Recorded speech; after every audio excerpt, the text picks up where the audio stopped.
जयपुर के हलचल भरे शहर में दीपक नाम का एक व्यक्ति रहता था, जो अपनी साहसिक भावना और अपनी अतृप्त जिज्ञासा के लिए दूर दूर तक जाना जाता था।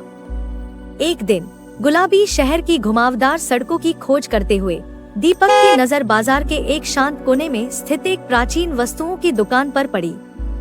दुकान की रहस्यमयी चमक से हैरान होकर प्रवेश किया और उस दुकान की रौनक को देखकर मंत्रमुग्ध हो गया। उसने जैसे ही पीछे की दीवार पर टंगी एक सुंदर पेंटिंग को देखा, वो उस पेंटिंग की ओर आकर्षित होता चला गया। पेंटिंग में एक भयावह दृश्य को दर्शाया गया था, जिसमें एक हाथी घने जंगल से गुजर रहा है।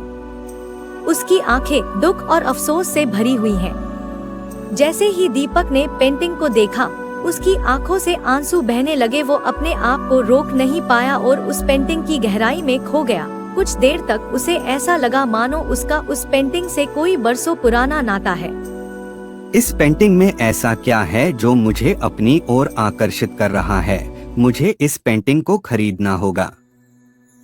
उसे एक पछतावे जैसी अनुभूति हुई। उसका दर्द उसकी आंखों से साफ साफ झलक रहा था, लेकिन उसे अभी तक ये एहसास नहीं हुआ कि ये सिर्फ एक पेंटिंग नहीं, बल्कि उसका एक अतीत था। वो सोच में पड़ गया और उस पेंटिंग को निहार रहा था, लेकिन अब धीरे धीरे उसे कुछ याद आ रहा था। वो और गहराई से उस पेंटिंग के बारे में सोचता है। काफी देर तक वो उस पेंटिंग को देखता रहा और उसकी आंखों से पानी बहता रहा।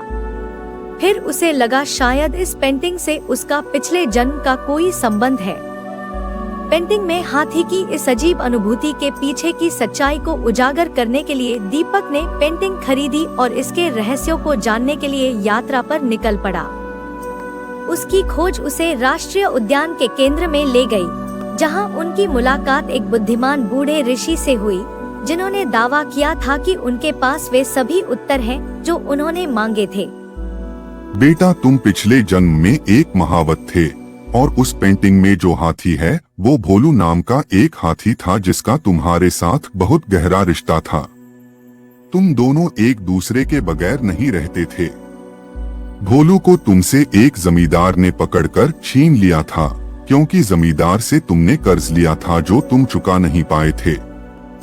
महावत और हाथी दोनों को जीवन भर पछतावा और दुख झेलना पड़ा।